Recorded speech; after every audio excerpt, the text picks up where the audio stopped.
Good afternoon बच्चों, हम लोग बात कर रहे थे कि कैंसर क्या है। तो एग्जैक्ट हम लोग डेफिनेशन तो नहीं देख पाए थे। चलो अब हम लोग शुरुआत करते हैं कैंसर में कि भैया ये कैंसर जो है ये होता क्या है। तो कैंसर क्या है तो ध्यान रखना, ये अनयूजुअल मतलब ठीक ठाक नहीं है। ये unusual rapid mitotic division, unusual rapid mitotic division,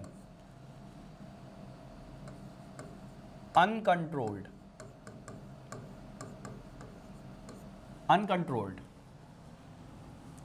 और साथ साथ में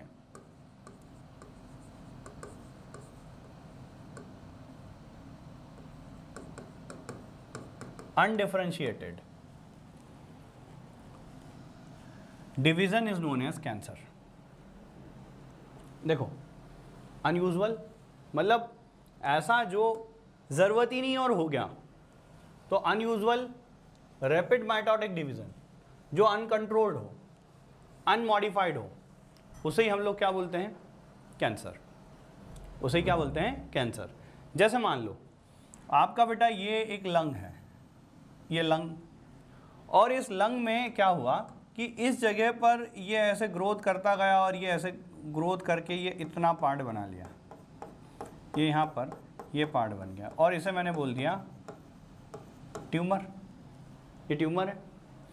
तो बेटा ये जो ट्यूमर बना हुआ है ये अब देखो जरा अनयूजुअल है, इसकी ज़रूरत नहीं थी।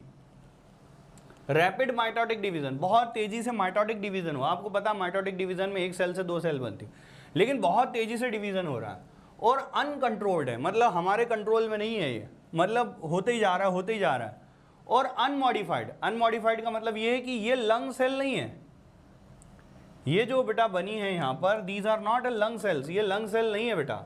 तो ध्यान रखे बेटा, ये जो आसपास बना है ये ट्यूमर बना है, लेकिन बेटा ये लंग सेल नहीं है। नहीं तो बोले सर अगर ये ऐसा होता तो बहुत ही बढ़िया काम हो जाता, एक की जगह दो लंग मिल जाते हैं और फिर इसको काट के अलग कर लेते हैं। बाकी ऐसा नहीं होता, ये कोई लंग सेल नहीं है, नहीं तो कोई दिक्कत नहीं थी अगर ऐसा है तो बढ़िया, और थोड़ा लंग बड़ा हो रहा है हमारा। लेकिन ये बेटा अनडिफरेंशिएटेड है, मतलब बेटा सीधी सी बात है, अनडिफरेंशिएटेड का मतलब हो गया कि इनमें ऐसी लंग्स की सेल जैसी कोई प्रॉपर्टी नहीं, नॉर्मल सेल्स हैं ये। इसी को हम लोग क्या बोलते, बोले बेटा कैंसर। क्या समझ गए? कैंसर का मतलब क्या है, unusual, uncontrolled, rapid mitotic division जो अनडिफरेंशिएटेड हो, उसी को हम लोग क्या बोलते हैं, कैंसर। चलो अब बेटा यार कैंसर पढ़ने से पहले थोड़ा सा हम लोग नॉर्मल सेल के बारे में पढ़ेंगे ताकि हमें कैंसर समझ में आए। अब देखना ध्यान से आप, एक नॉर्मल सेल के लिए क्या है बेटा, ये आपके पास एक सेल है और ये उसका न्यूक्लियस है। मैं बात कर रहा हूँ बेटा नॉर्मल सेल। जा देखना आप नॉर्मल सेल में क्या है।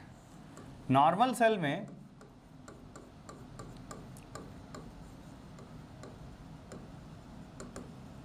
सेल प्रोग्रामिंग होती है बेटा, और ये जो नॉर्मल सेल में सेल प्रोग्रामिंग होती है, इट इज़ एब्सोल्युटली नॉर्मल। अब सेल प्रोग्रामिंग का मतलब समझो, किसी भी चीज़ का हम लोग प्रोग्रामिंग सेट करके रखते हैं कि भैया तू ऐसा करना, ऐसा करना, ऐसा करना, ऐसा करना। सेम थिंग है, सेल में भी एक सेल प्रोग्रामिंग फिक्स होती है।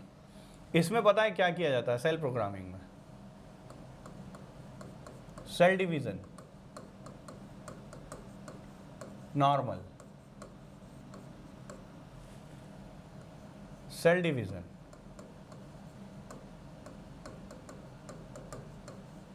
स्लो, धीमा भी होता है। एक तो सेल डिवीजन नॉर्मल है, दूसरी बात सेल डिवीजन स्लो भी है, तीसरी बात कैरियो प्लाज्मिक इंडेक्स नॉर्मल है। कैरियोप्लाज्मिक इंडेक्स का मतलब समझो, न्यूक्लियस के अंदर जो फ्लूइड है वो नॉर्मल अमाउंट में, अगर वो ज़्यादा हो जाए तो बोलते हैं इंडेक्स बढ़ गया।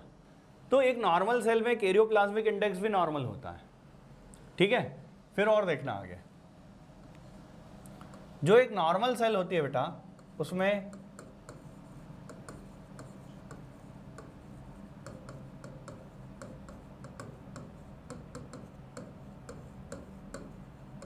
सेल डिफरेंशिएशन नॉर्मल है। सेल डिफरेंशिएशन का मतलब समझ रहे हो कि लिवर की सेल है तो लिवर ही बनाएगी, लंग्स की सेल है तो लंग्स ही बनाएगी, हार्ट की सेल है तो हार्ट ही बनाएगी, स्किन की सेल है तो स्किन ही बनाएगी। ये सेल डिफरेंशिएशन नॉर्मल हुआ। लेकिन अगर मान लो सेल डिफरेंशिएशन खत्म हो जाए ना तो क्या होगा पता है? अगर मान लो लंग्स की साइड पर बना तो लंग्स में जो दूसरी सेल बनेगी वो लंग्स जैसी नहीं होगी, अभी बताया मैंने। तो ये सेल डिफरेंशिएशन कैसा है? नॉर्मल है। तो ये सारी प्रॉपर्टीज सेल प्रोग्रामिंग में रहती है बेटा। मतलब सेल प्रोग्रामिंग एक इस तरह से प्रोग्रामिंग रहती है जिसमें सेल डिवीज़न नॉर्मल है, सेल डिवीज़न स्लो होता है, साथ में कैरियोप्लाज्मिक इंडेक्स नॉर्मल है, और साथ साथ में कहा सेल डिफरेंशिएशन कैसा है? बिल्कुल नॉर्मल है। ये प्रॉपर्टी आपको एक नॉर्मल सेल में दिखाई देती है। अब देखो दूसरा है बेटा, मैं दूसरी बात कर रहा हूँ।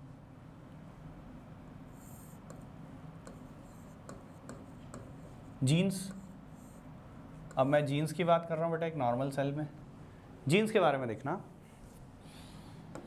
एक नॉर्मल सेल के अंदर जो जीन्स होते हैं उन्हें हम लोग बोलते हैं बेटा यहाँ पर प्रोटो ऑन्कोजीन।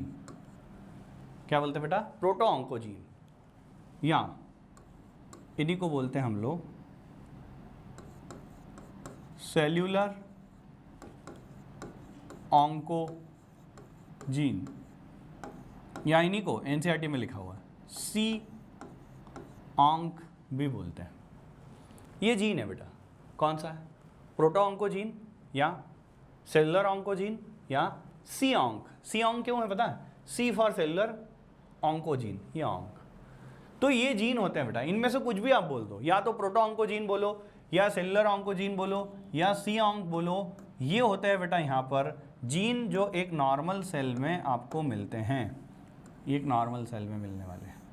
हमारे पता है सभी के जितने भी ह्यूमन बींग्स हैं सबकी बॉडी में ये प्रोटो ऑन्कोजीन मिलता है, सबके। मतलब हमारे शरीर में कैंसरस जीन पहले से है कैंसरस जीन सबके शरीर में, आपके शरीर में, मेरे शरीर में, हर सेल के अंदर ये कैंसरस जीन पड़ा हुआ है। लेकिन पता है ये कैसा होता है? ये सबके शरीर में है बट ये इनएक्टिव पड़ा हुआ है। कैसा है? इनएक्टिव पड़ा हुआ है। तो बढ़िया है सर, अगर इनएक्टिव है तो कोई दिक्कत ही नहीं है, कैंसर होगा ही नहीं। तो बेटा ये इनएक्टिव पड़ा हुआ रहता है, ठीक है। एक और जीन होता है, देखो एक और जीन की बात करूँगा,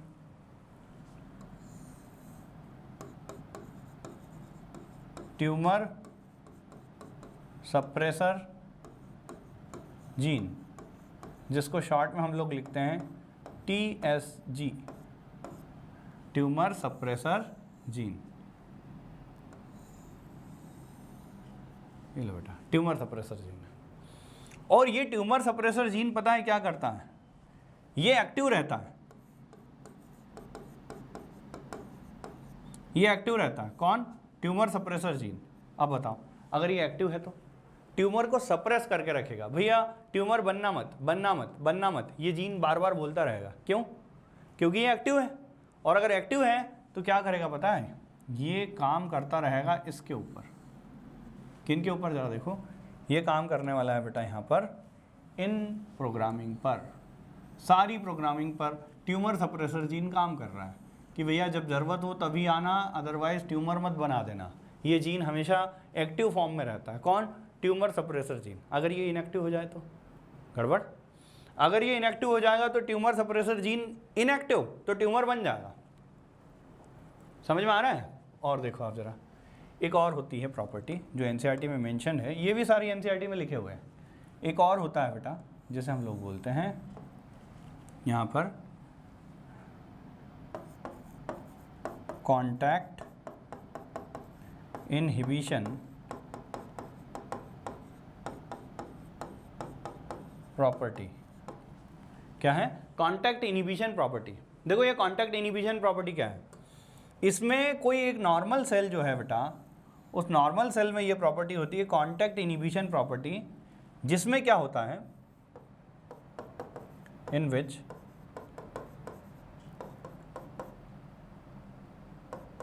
normal cell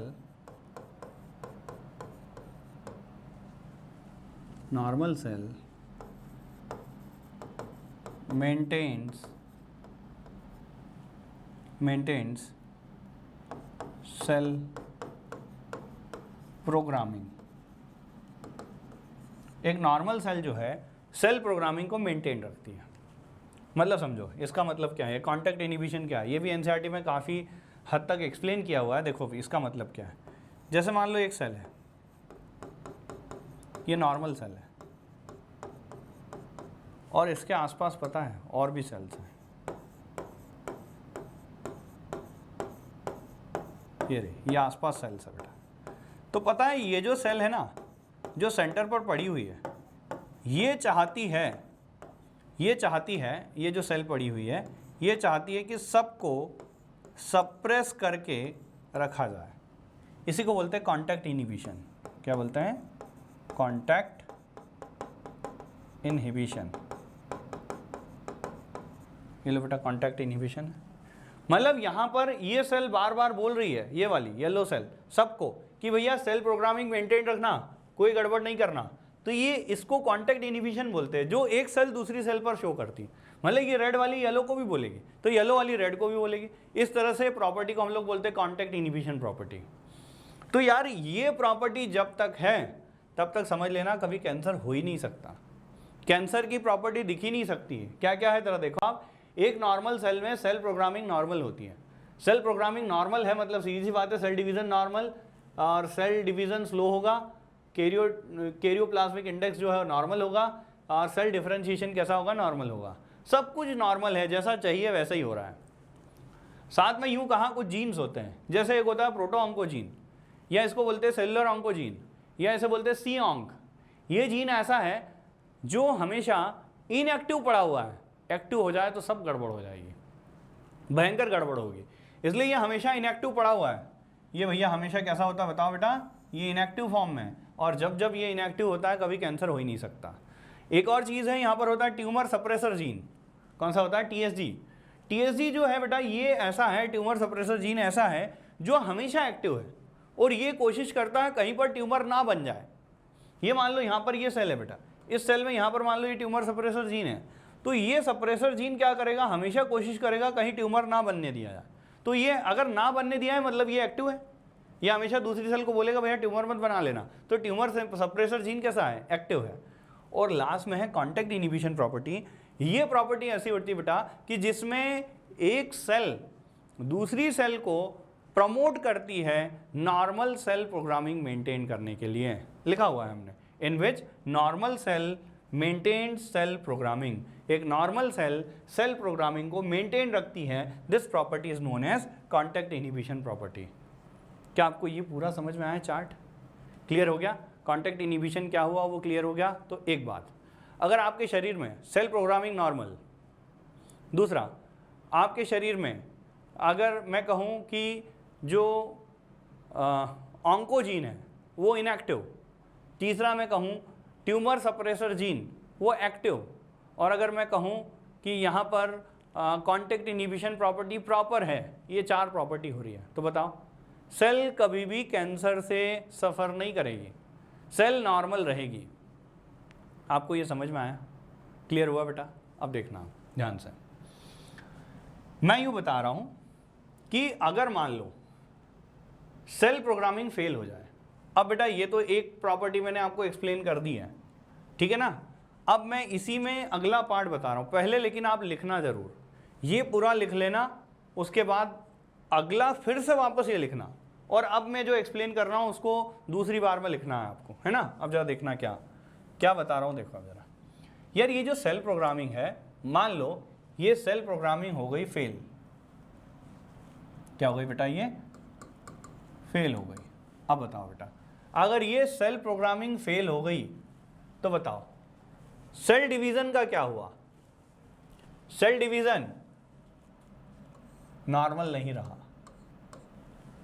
मैंने कट कर दिया जो हो रहा है, ठीक है ना। सेल डिवीजन अब नॉर्मल नहीं रहा, और सेल डिवीजन स्लो की जगह फास्ट हो गया। ये आपको फिर से लिखना है और उसमें ये काटना नहीं है ऐसे, आप पूरा पूरा फिर से लिखना है इसको। चलो, सेल डिवीजन फास्ट हो गया। कैरियोप्लाज्मिक इंडेक्स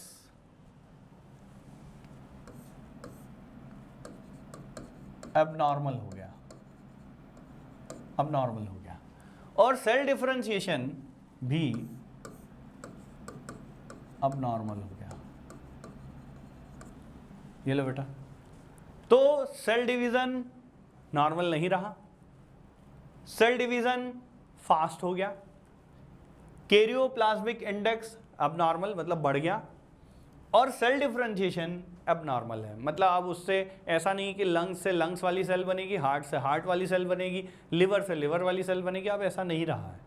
अब तो नॉर्मल टाइप की सेल जो बनती है वही बनते जाएगी, मतलब सेल डिफरेंशिएशन खत्म। चलो, अब एक और चीज़ होती है बेटा, वो ध्यान से समझना। क्या होता है, ये जो प्रोटोऑन्कोजीन है जो कैसा पड़ा हुआ है, इनएक्टिव।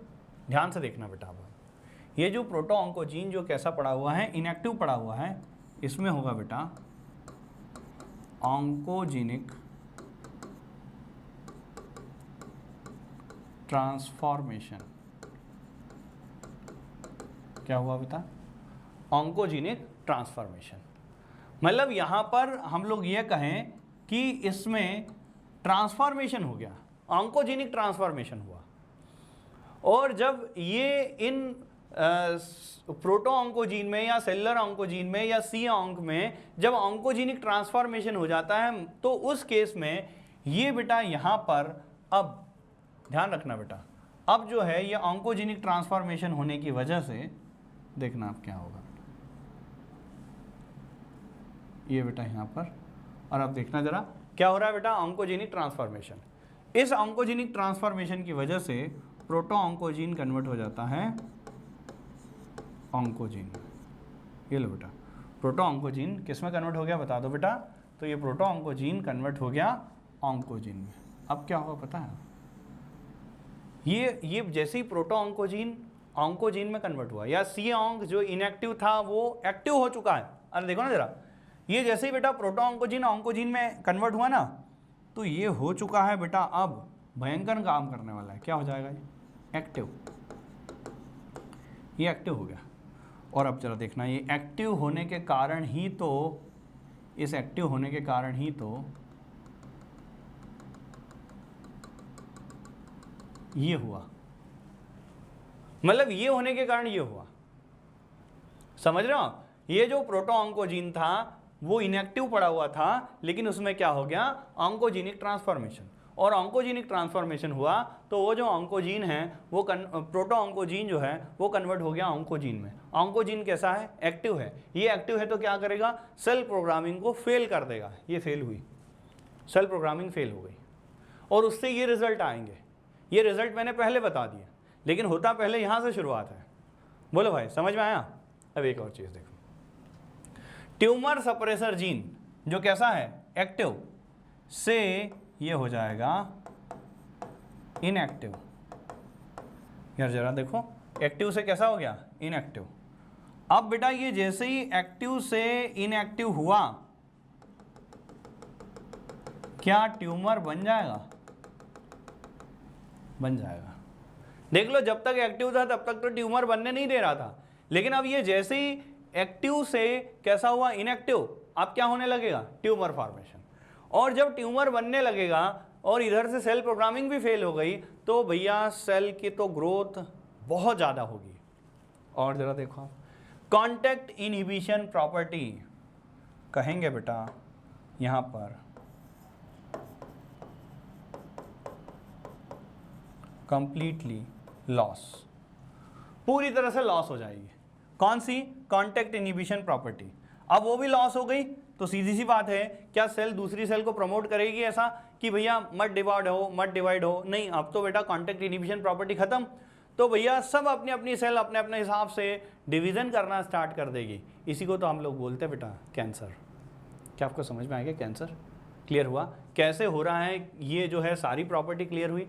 पहले मैंने आपको बता दिया कि सेल के अंदर सेल प्रोग्रामिंग बढ़िया चलती रहती है।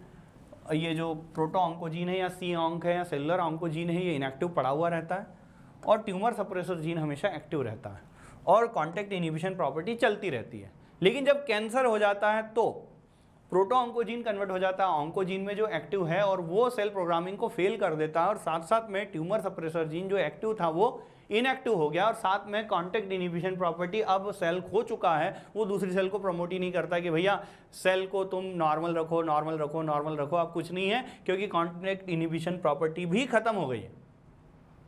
ठीक है, और ओवरऑल क्या हो गया? कैंसर। क्या हो गया है? कैंसर। समझ में आ गया? चलो, तो हमने ये सीख लिया कि भैया कैंसर का कारण क्या है। तो एक बात तो आपने सीखी कि सबके शरीर में कैंसर का जीन है, सबके शरीर में, देख लो सबके शरीर में ये जीन है। बट वही बात बोल रहा हूं मैं कि वो जो जीन है वो इनएक्टिव पड़ा रहता है, एक्टिव हो गया तो गई बात, गड़बड़ हो जाएगी। ठीक है, चलो आगे बढ़ते हैं। अब हम लोग बात कर रहे हैं बेटा, ये मैंने आपको पूरा बता दिया कि भैया कैंसर होता क्यों है, एक सेल कैंसर सेल में कन्वर्ट क्यों हो जाती है, वो हमने देखा। अब बेटा मैं यहाँ पर बता रहा हूँ, नेक्स्ट हमारा हेडिंग है दैट इज द ट्यूमर। किसकी बात कर रहे हैं बेटा? ट्यूमर। यार ये ट्यूमर क्या होता है उसके बारे में अब मैं पढ़ा रहा हूँ, ध्यान से समझना। यार ट्यूमर का मतलब होता है a group of cell,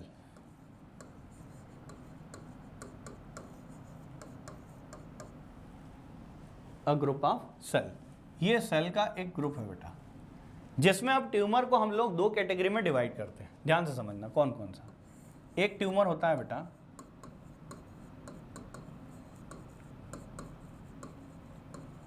benign tumour और एक होता है बेटा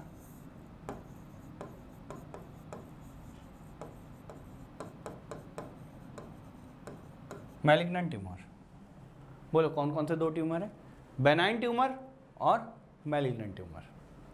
देखना ये बेनाइन ट्यूमर होता क्या है यार, ध्यान से समझना बेनाइन ट्यूमर के बारे में।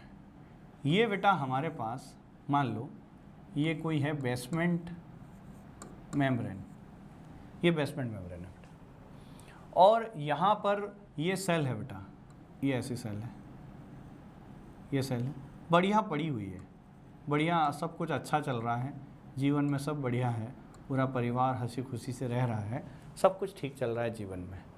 अचानक से क्या हुआ, यहाँ जो एपिथेलियल सेल्स है इन सेल्स में जो है सेल प्रोग्रामिंग फेल हो गई, प्रोटो ऑन्कोजीन ऑन्कोजीन में कन्वर्ट हो गया, ट्यूमर सप्रेसर जीन इनएक्टिव हो गया, सेल प्रोग्रामिंग फेल होने की वजह से कॉन्टैक्ट इनहिबिशन भी ठीक से काम नहीं कर पा रहा है। तो अब क्या करें? बोले सर यहाँ अब गड़बड़ कर लेगी ये सब सेल, ये सब सेल गड़बड़ करने वाली है। क्या करेगी? देखो ग्रोथ करती ही जाएगी और ये ग्रोथ होती ही जा रही है। ये लो भयंकर ग्रोथ हो रही है बेटा, खूब बढ़ रही है सेल, क्योंकि इन पर तो किसी का कंट्रोल ही नहीं रहा। अब कंट्रोल रहेगा भी कैसे बेटा, क्योंकि सेल प्रोग्रामिंग तो ऐसी ज़बरदस्त फेल हुई कि जिसकी वजह से ये तो बेटा सब कैंसरस सेल बिल्कुल भिड़ी हुई है डिवाइड करने, और ये ऐसे डिवाइड होते ही जा रही है, होते ही जा रही है, होते ही जा रही है। क्या ऐसे ही हो रहा है? और पता है ये जो बेसमेंट मेम्ब्रेन है ना, ये भी अपर साइड पर भी शिफ्ट हो जाती है, अब शिफ्ट होती है बेटा, ये ऐसे, ये लो, और ये पूरा आसपास बना दिया बेटा ऐसा कैप्सूल। क्या बना लिया है? ये कैप्सूल। ये लो बेटा, एक बड़ी इंपॉर्टेंट चीज़ बता रहा हूँ वो ध्यान से समझना। ये बेटा एक प्रॉपर्टी होती है, ठीक है? ये प्रॉपर्टी क्या है वो ध्यान से समझना। ये बेटा हमारे पास है ब्लड वेसल्स, ये ब्लड वेसल्स,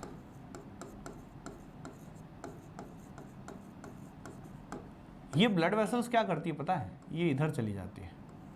बोले भयंकर काम है सर, ये तो ट्यूमर को बिल्कुल इतना ज़्यादा न्यूट्रिशन दे रही है ये कि ये तो बहुत गलत चीज़ है, लेकिन हो रहा है ऐसा। ये कैंसरस सेल की प्रॉपर्टी है बेटा, जबकि ये तो इधर जा रही थी ब्लड वेसल, तो ये इधर भी चली गई। ये तो बहुत गलत हुआ बेटा, ऐसा नहीं होना था, लेकिन हो रहा है ऐसा। तो बेटा ये ट्यूमर की प्रॉपर्टी है कि उसमें ब्लड सप्लाई भी हो जाता है। ये लो, ये ब्लड सप्लाई हो रहा है, मस्त, सेल बिल्कुल तैयार है ब्लड लेने के लिए, और सारी सेल खूब ब्लड ले रही है बेटा, इधर भी जा रहा है ब्लड, लेकिन क्या वो ब्लड इस तरफ भी फ्लो हो रहा है? ठीक है, ट्यूमर को खूब सारा न्यूट्रिशन मिल रहा है। इस तरह के ट्यूमर को हम लोग बोलते हैं बेनाइन ट्यूमर। देखो बेनाइन ट्यूमर की प्रॉपर्टी क्या क्या है। पहली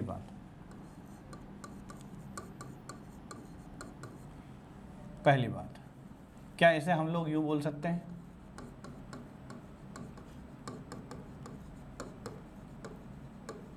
कैप्सुलेटेड ट्यूमर। क्यों?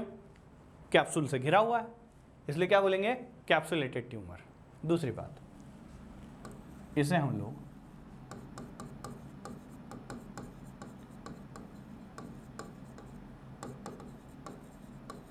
नॉन कैंसरस ट्यूमर भी बोलते हैं, क्योंकि इसकी वजह से दूसरी जगह कैंसर नहीं होगा, ये बस वहीं पर फिक्स्ड है, तो इसे क्या बोलते हैं, नॉन कैंसरस ट्यूमर। तीसरा, ये बेटा यहां पर है नॉन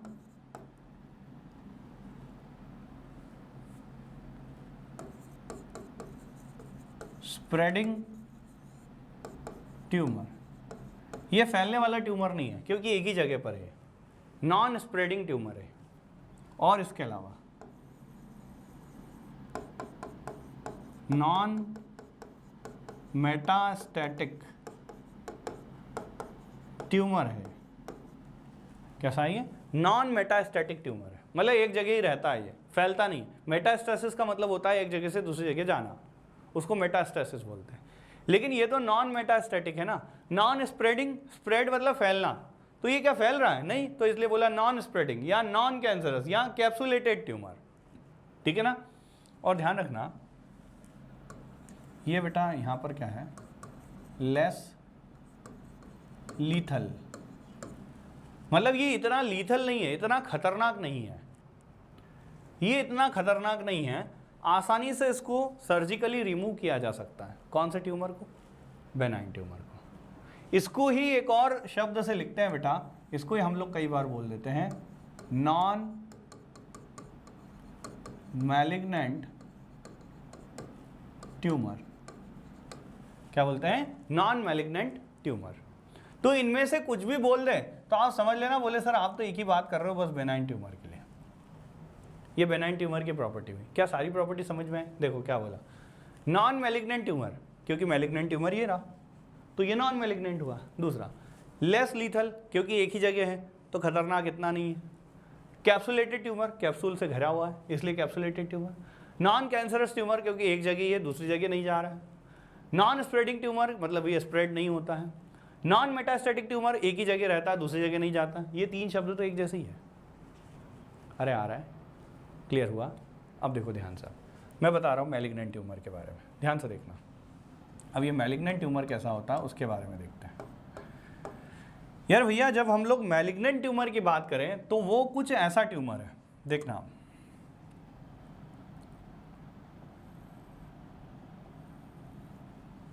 यहाँ देखो, अब जरा क्या हो रहा है। बोले सर सब सेल बढ़िया है, बढ़िया सब कुछ चल रहा है, जीवन में कोई दिक्कत नहीं है, सब अच्छा ही है, और ये सब सेल भी प्रॉपरली मेंटेन्ड है।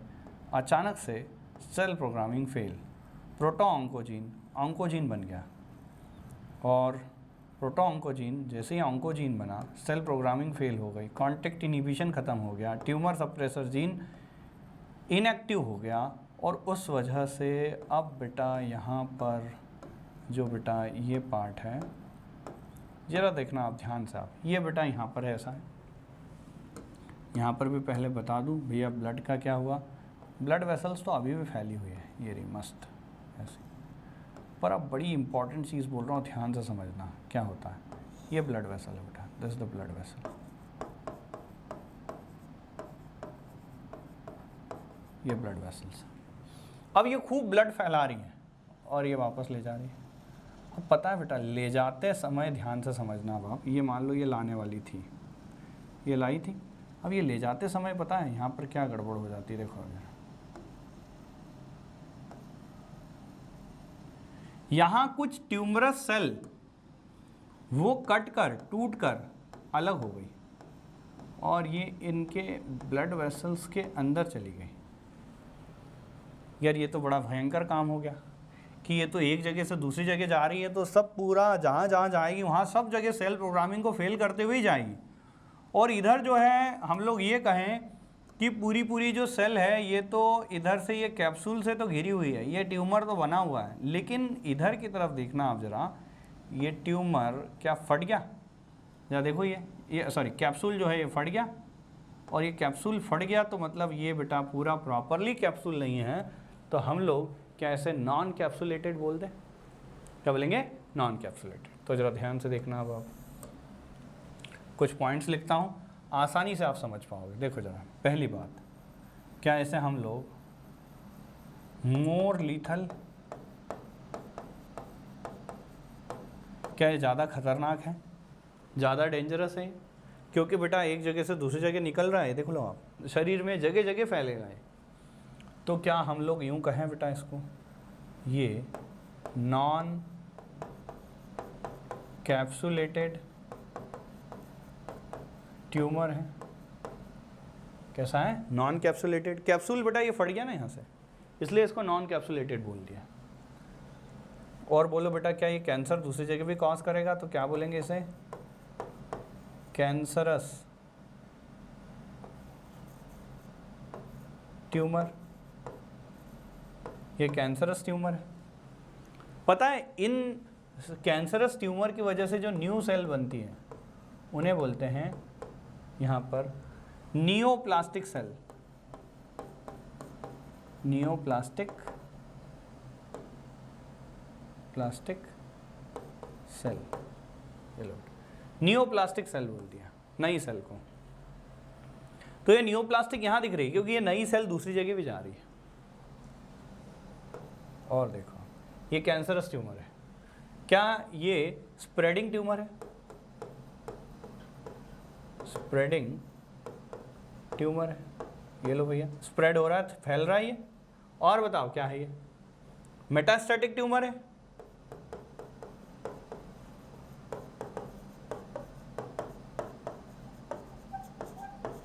Metastatic tumour. तो दो तरीके के ट्यूमर आपको दिखाई दे रहे हैं बेटा, एक बेनाइन होता है और एक मैलिग्नेंट होता है। और जब मैलिग्नेंट हो जाए तो गई बात, समझ लो बहुत मुश्किल होगा अब इस कैंसर को कंट्रोल करना, क्योंकि एक जगह कंट्रोल करने का दूसरी जगह हो रहा है, दूसरी जगह कंट्रोल करने का तीसरी जगह हो रहा है, ऐसे होता ही रहेगा। मतलब ये मेटास्टैटिक टाइप का कैंसर है, ये फैलने वाला कैंसर है, शरीर में जगह जगह पर फैलेगा। लेकिन ये ऐसा कैंसर है जो एक जगह फिक्स रहता है, और ये वाला कह सकते हैं लेस इफेक्टिव है, जबकि ये भयंकर इफेक्टिव है। कौन सा वाला? Malignant tumour. ठीक है, आप ध्यान से समझना। आगे और पढ़ते हैं। क्या ये क्लियर हो गया आपको? ठीक है ना बेटा। अब हम लोग पढ़ रहे हैं types of malignant tumour.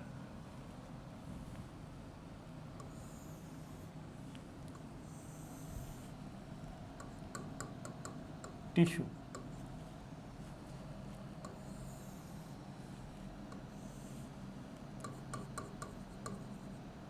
Name of cancer.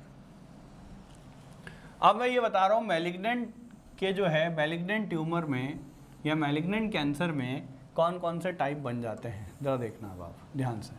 पहला एक शब्द यूज करते हैं फर्स्ट, दैट इज सार्कोमा। क्या बोला? सार्कोमा। सार्कोमा देखो क्या होता है।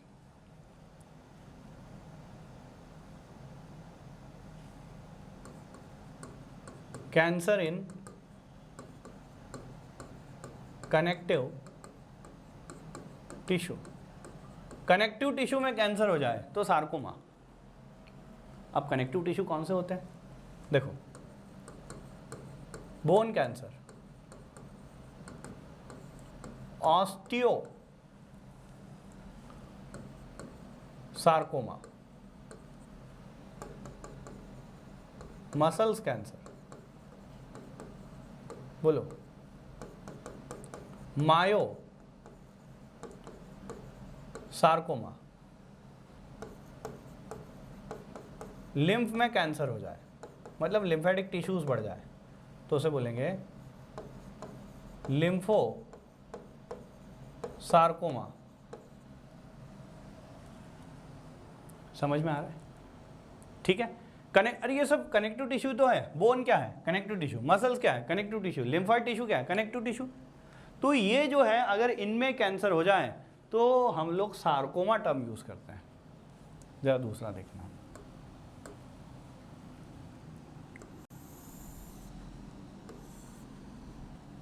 दूसरा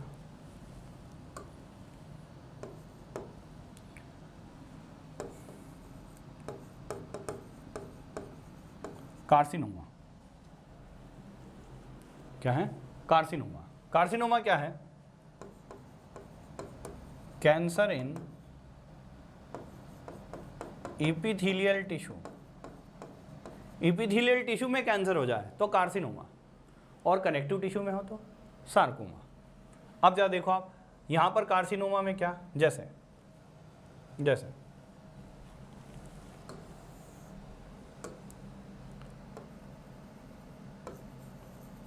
गैस्ट्रिक कार्सिनोमा, समझे आप?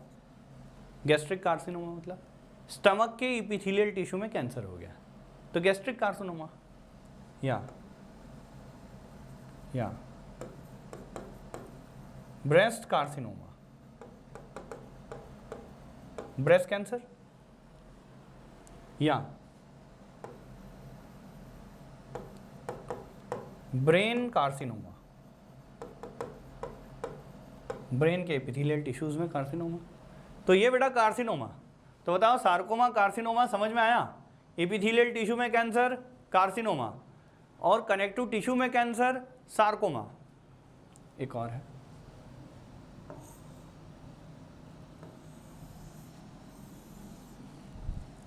देखना एक और,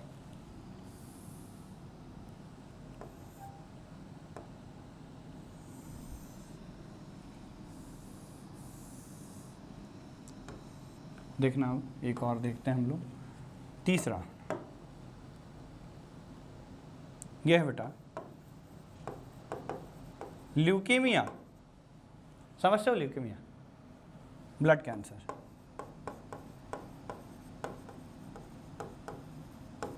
बताओ टिश्यू कौन सा है? अरे WBC वाला पार्ट। बोलो इसमें क्या होता है? तो number of WBC tremendously increased, बहुत ज़्यादा बढ़ जाते हैं, तो उसकी वजह से होता है ल्यूकेमिया। क्या हो जाता है बेटा? ल्यूकेमिया। तो बेसिकली हम लोग 3 शब्दों का यूज़ करते हैं, सार्कोमा, कार्सिनोमा, ल्यूकीमिया। क्या ठीक है? ल्यूकीमिया के बारे में थोड़ा सा और समझ लेते हैं और आगे बढ़ते हैं। वैसे मैंने ये जेनेटिक्स में पढ़ाया था आपको ल्यूकीमिया, फिर से एक बार बता देता हूँ, देखना अगर ये समझ में आया आपको, क्लियर हुआ? अब देखना मैं यहाँ पर बता रहा हूँ। ल्यूकेमिया, देखो अब ल्यूकेमिया क्या है बेटा? ल्यूकेमिया के 2 टाइप है बेटा। एक को बोलते हैं CML, क्रॉनिक माइलॉइड ल्यूकेमिया, या माइलोजिनस भी बोलते हैं इसको, क्रॉनिक माइलॉइड ल्यूकेमिया, ये CML हुआ। और एक और होता है बर्किट लिम्फोमा। क्या है? बर्किट लिम्फोमा। 2 अलग अलग तरीके की ये ल्यूकेमिया होते हैं। ल्यूकेमिया ब्लड कैंसर, और ये 2 अलग अलग टाइप के हैं। देखो मैंने पढ़ाया था जेनेटिक्स में, क्या पढ़ाया था देखना आप।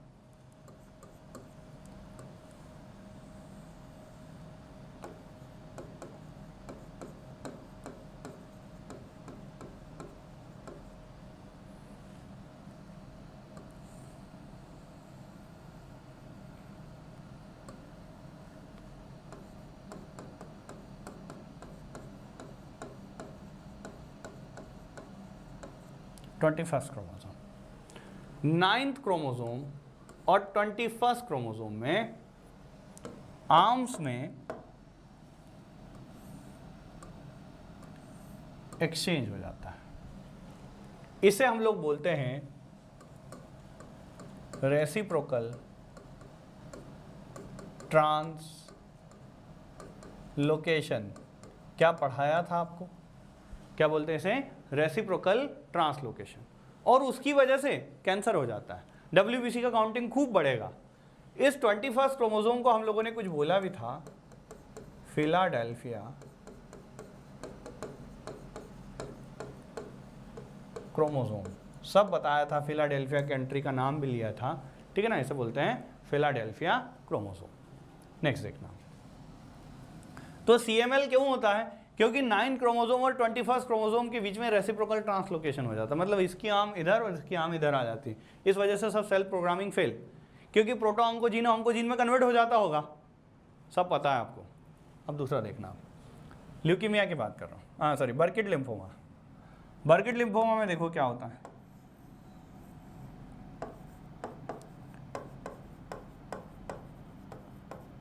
Eight chromosome,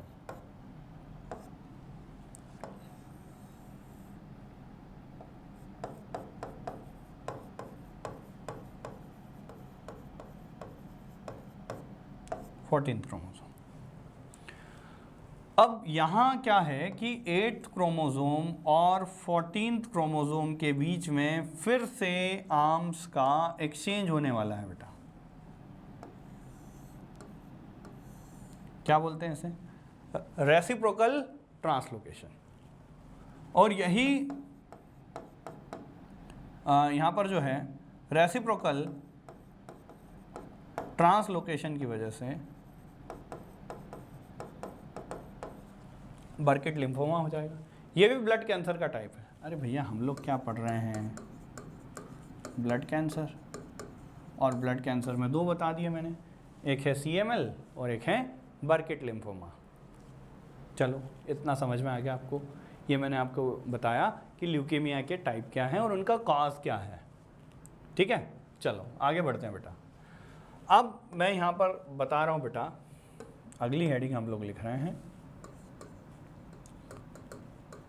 carcinogens. क्या है बेटा, कार्सिनोजेंस। देखो यार, cancer causing factor is known as carcinogens. जो कैंसर कॉज करते हैं उन्हें हम लोग बोलते हैं कार्सिनोजेंस। कैंसर कॉजिंग फैक्टर जो है बेटा वो क्या है, कार्सिनोजेंस। अब कार्सिनोजेंस की हम लोग 3 कैटेगरी बना सकते हैं। एक फिजिकल फैक्टर, दूसरा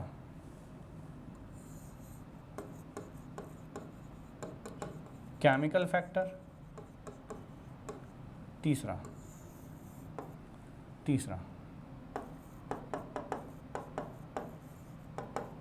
बायोलॉजिकल फैक्टर। ऐसे 3 अलग अलग फैक्टर्स हैं बेटा। कौन सा है, फिजिकल फैक्टर, केमिकल फैक्टर और बायोलॉजिकल फैक्टर। ये 3 अलग अलग फैक्टर्स हैं। इन फैक्टर्स में देखना आप जरा, फिजिकल फैक्टर्स में बात करें तो जैसे बेटा लाइक शार्प टिथ, इसकी वजह से टंग कैंसर होता है। बहुत अगर तीखे दांत हो ना बेटा तो उसकी वजह से बार बार वो इरिटेट होती है सेल्स, और जब सेल्स बार बार इरिटेट होती रहती है तो वो क्या करती है बेटा, वहाँ पर ऐसा है बेटा कि वहाँ के टंग की जो सेल्स है वो टूटी फिर बनी, टूटी फिर बनी, टूटी फिर बनी। यार ऐसा बार बार चल रहा है तो सेल तो बार बार इरिटेट हो रही है, तो एक कंडीशन ऐसी आती है कि वो अपनी सेल प्रोग्रामिंग ही फेल कर देती है, बस टंग कैंसर। तो कुछ फैक्टर होते हैं जैसे शार्प टिथ टंग कैंसर का कॉज हो सकता है, या फिर जैसे फिजिकल फैक्टर में, अब वो केमिकल में वैसे इन्वॉल्व किया जाता है कि जैसे आप सुपारी चबा रहे हो, रोज चबा रहे हो, जब सुपारी चबा रहे हो तो वहाँ की टंग की सेल्स, आपके चिक के इनर साइड की सेल्स बार बार डिस्ट्रॉय होगी, बनेगी डिस्ट्रॉय होगी, बनेगी डिस्ट्रॉय, क्योंकि आप रोज सुपारी चबा रहे हो, कैंसर, ठीक है। चलो, या दूसरा फिजिकल फैक्टर में कुछ होते हैं बेटा रेडिएशंस, लाइक कुछ होता है बेटा आयोनिक और कुछ होते हैं नॉन आयोनिक। आयोनिक रेडिएशंस जैसे एक्सरे, ये अल्फा दिख रहा है, एक्सरे, या गामा रे, इनकी वजह से कैंसर हो जाता है बेटा, या आयनिक रेडिएशंस। नॉन आयनिक रेडिएशंस जैसे यूवी रेज, यूवी रेज की वजह से कैंसर हो जाए, तो दो अलग अलग कॉज हुए कैंसर के, या तो आयनिक रेडिएशन से या नॉन आयनिक रेडिएशन से। उसमें भी मैंने बता दिया आपको, ये एनसीईआरटी में लाइन लिखी हुई है कि आयनिक रेडिएशन में कौन और नॉन आयनिक रेडिएशन में कौन, और उनकी वजह से कैंसर। ये सब फिजिकल फैक्टर में हम लोगों ने इन्वॉल्व कर लिया। Next, chemical factors. यार केमिकल फैक्टर्स में क्या है, जैसे मैं यहां पर लिखता हूं बेटा, केमिकल कैंसर।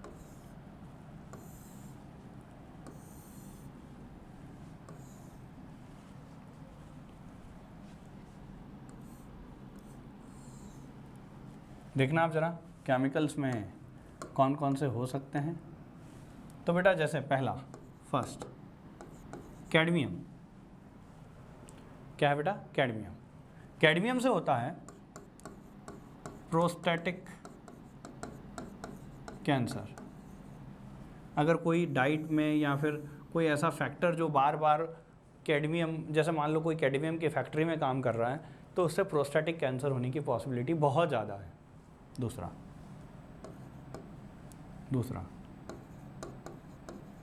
बेंजीन से बेटा blood and bone cancer,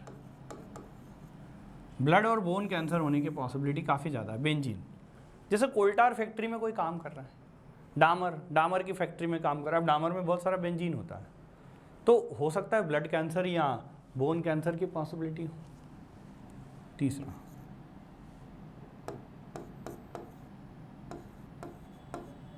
tobacco. Tobacco smoke लिख देता हूं, टोबैको स्मोक, तंबाकू के धुएं से लंग कैंसर, फेफड़ों का कैंसर होगा। लेकिन वहीं पर अगर मैं बात करूं, चौथा टोबैको च्युइंग या बीटल च्युइंग, या तो आप तंबाकू या सुपारी चबा रहे हो, तो उसकी वजह से माउथ कैंसर। या बेटा आप मान लो रंग की फैक्ट्री में काम कर रहे हो, कहाँ काम कर रहे हो? रंग की फैक्ट्री में, मतलब बताओ, डाइज से होता है बेटा यूरिनरी ब्लैडर कैंसर। बोले सर ये कैसे, यहाँ तक कैसे पहुँच गया डाई? देखो, आप मान लो कि रंग की फैक्ट्री में काम कर रहे हो, आपके हाथ रंगे हुए हैं, पानी पी लिया, वही रंग पानी में गया, पानी से ब्लड से किडनी में, किडनी से छन गया, कहाँ गया वो कलर? यूरिनरी ब्लैडर में, और यूरिनरी ब्लैडर में गया तो यूरिनरी ब्लैडर का मस्त क्या हो गया? कैंसर। बोलो भाई समझ में आ रहा है आपको? ये बेटा यहाँ पर हुए केमिकल फैक्टर्स, इन्हीं केमिकल्स की वजह से जो है बेटा ये होता है। एक और बहुत ही इंपॉर्टेंट फैक्टर है, दैट इज द बेंजापायरीन। बेंजापायरीन, बेंजापायरीन की वजह से बेटा ध्यान रखना लंग कैंसर होता है। ये बेंजापायरीन समझते हो आप? वो जो टार होता है ना बेटा, वो एक ऐड आता है सिगरेट धुएं में, सिगरेट के धुएं को और अब ऐसा लंग निचोड़ो और ग्लास, आधा ग्लास भर जाता है, दैट इज़ द बेंजापायरीन, उसकी वजह से लंग कैंसर होता है। चलो भैया, ये मैंने आपको बता दिए केमिकल फैक्टर्स। क्या है ये सारे? Chemical factors. बायोलॉजिकल फैक्टर्स में देखना आप, यार कुछ ऑर्गेनिज्म भी होते हैं जो कैंसर कॉज करते हैं। जैसे HIV वायरस से कैंसर होता है, HIV वायरस से एड्स तो होता ही होता है, लेकिन कैंसर भी होता है, तो ध्यान रखना। यहाँ पर बायोलॉजिकल फैक्टर में आप लिख सकते हो बेटा ऑन्को वायरस। क्या है? Onco virus. ऑन्को वायरस में कौन सा? बोलो भाई, ऑन्को वायरस में कौन सा लिख सकते हैं हम लोग? एक लिख सकते हो आप HIV वायरस, या दूसरा लिख सकते हो, HIV को डिटेल पढ़ेंगे बेटा हम लोग, है ना। HIV वायरस, HPV, ये मैंने आपको पढ़ाया था, ठीक है। HPV ह्यूमन पेपिलोमा वायरस, जिसकी वजह से जेनाइटल वार्ड्स वगैरह वो होता है बेटा, इससे कैंसर भी होता है, सर्वाइकल कैंसर होता है, और ये इससे HIV से क्या होता है बेटा, इससे भी कैंसर होता है। तो दोनों जो है बेटा ये ऑन्को वायरस है जिनकी वजह से कैंसर होता है। तो बेटा cancer causing virus is known as onco virus. कौन से होते हैं दो मेजर, HIV और दूसरा बताओ बेटा कौन सा है, तो HPV। HPV क्या, ह्यूमन पेपिलोमा वायरस। ये ऐसे वायरस है जो कैंसर कॉज करने वाले होते हैं। एक चीज़ और है, ध्यान रखना, मैं बात कर रहा हूँ इंडिया में मोस्ट कॉमन कैंसर, इंडिया में मोस्ट कॉमन कैंसर, सबसे ज़्यादा कॉमन कैंसर मेल में अगर बात करें तो वो होता है बेटा माउथ कैंसर। कौन सा है, माउथ कैंसर। अरे दिन भर तो चबाते रहते विमल, ठीक है ना, तो ऐसा जुबा केसरी। तो यहाँ पर जो है बेटा माउथ कैंसर मोस्ट कॉमन है। ये किस में, मेल में मिल रहा है, मेल की साइड में। फीमेल में अगर देखें तो होता है यहाँ पर सर्वाइकल कैंसर, ये मोस्ट कॉमन है किस में, फीमेल में। फीमेल में सर्वाइकल कैंसर। ओवरऑल अगर वर्ल्ड वाइड बात करें तो मेल में मोस्ट कॉमन कैंसर होता है प्रोस्टेटिक कैंसर, जबकि फीमेल में breast cancer. Overall world wide सबसे ज़्यादा ब्रेस्ट कैंसर, लेकिन इंडिया में फीमेल में किस में, सर्वाइकल कैंसर। वैसे ही मेल्स में इंडिया में क्या, माउथ कैंसर, लेकिन वर्ल्ड वाइड प्रोस्टेटिक कैंसर। तो बेटा ये मैंने आपको कुछ जनरल फैक्टर्स बता दिए। अब कल हम लोग पढ़ेंगे इनके इन्वेस्टिगेशन, कि कैंसर को आप कैसे इन्वेस्टिगेट करते हो, MRI, CT scan, fine needle aspiration, cytology, और भी बहुत सारे टेक्निक्स हैं जिनका हम लोग यूज़ करेंगे और पूरा कंप्लीट करेंगे कैंसर। क्या ये ठीक है? चलो बेटा, बाकी कल के लिए थैंक यू वेरी मच।